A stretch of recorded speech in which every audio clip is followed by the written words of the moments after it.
If you're building a house and you decide that you want flower pots up here by the front door, or even if you're a contractor and you're working with a builder and the homeowner says, hey, I want pots all around my front patio, and we got to figure out a way to water them. If you find yourself in this situation, you're in a good place, because I'm going to show you what we decided to do for this house. It's a good, simple way to get some water up into some areas to where they can run then some 1/4 inch spaghetti tubing into some different flower pots. Just really a good, simple setup.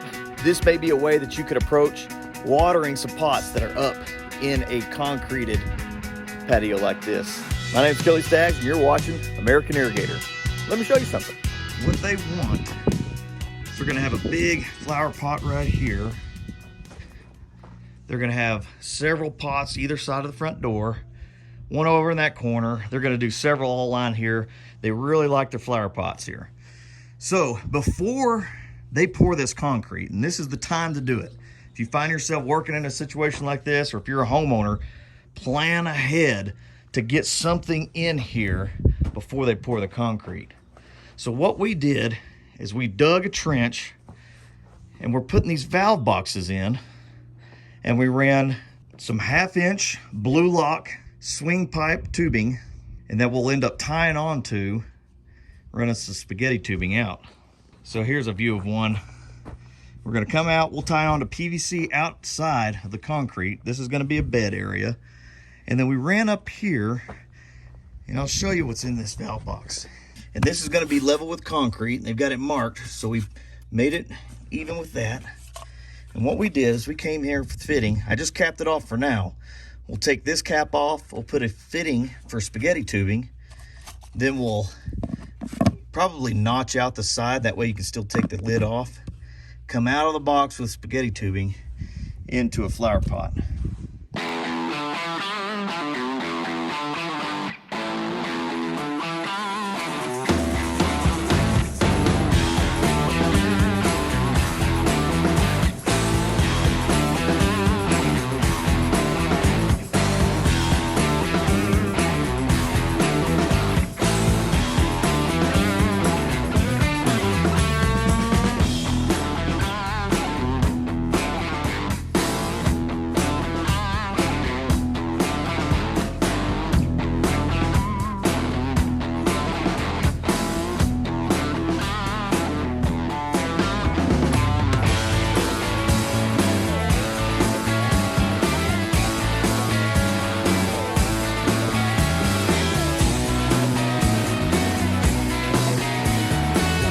Let me know what you guys think. We used Blu-Lock this time.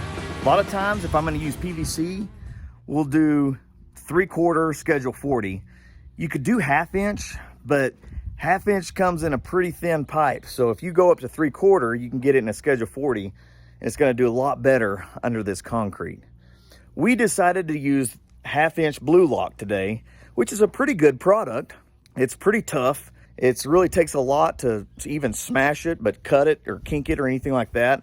So I think it's gonna do pretty good, but let me know what you guys think. Use swing pipe, Blu-Lock like this, use PVC, put it all on a sleeve. I mean, there was a lot of things that we thought about. This is the way we ended up on this one. And we've done it like this before, and it seems to have worked pretty well. So you can see this Blu-Lock swing pipe is pretty thick, but it's actually pretty tough. You know, it takes a little bit to bend it. You can kink it, so you still got to be careful, but I think it's going to work pretty good. And then a couple of fittings that we used. We've got this one as like a swing type fitting. Put it on there, and then put a 1/2 inch threaded elbow together. Push that on there where this is just barely in there. But it gives this top portion some swing to where that pipe's kind of coming in at an angle. Then you can turn it where that's fitting straight up and down. There's been other times that we planned, this is exactly where a pot's gonna go. We stub up, set the pot on top of that stub up, and come up through the bottom of a pot. Works pretty well that way, as long as you're good with that pot being right there, not moving it anywhere. They wanted a little bit more flexibility. They may want 3 pots in a spot or move them around. So that's why we did these boxes. We'll come out with spaghetti tubing there, still hiding it pretty well, kind of keeping it inconspicuous, not running all over the concrete from the bed right here. So it's going to be good that way. But that way they got a little bit more flexibility. They can put 3 in an area or 2 or 2 different sizes, all kinds of things like that. So if you want flexibility, this is really a good way to do it. And what we'll do next is we'll have a trench, and we'll come in probably with our PVC and tie each one of these out here in the bed area into a PVC pipe. Come around, probably set a valve over on that other side, go underneath this front walk.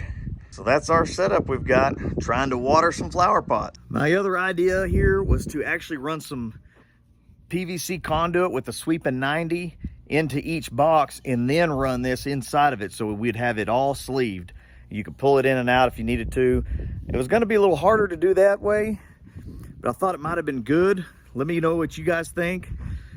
We finally all decided, the builder, homeowner, everybody was like, that's just overkill. Let's just put it in like this. And I think it's going to be fine. Should we have gone the extra mile and put it all in a conduit?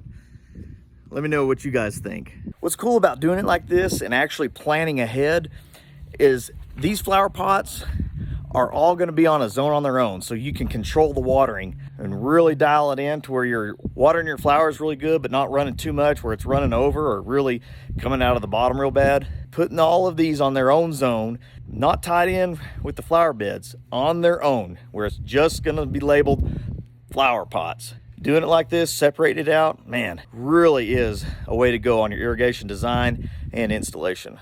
And this is what it looks like when it's all said and done. Got our box right at the right height for our concrete.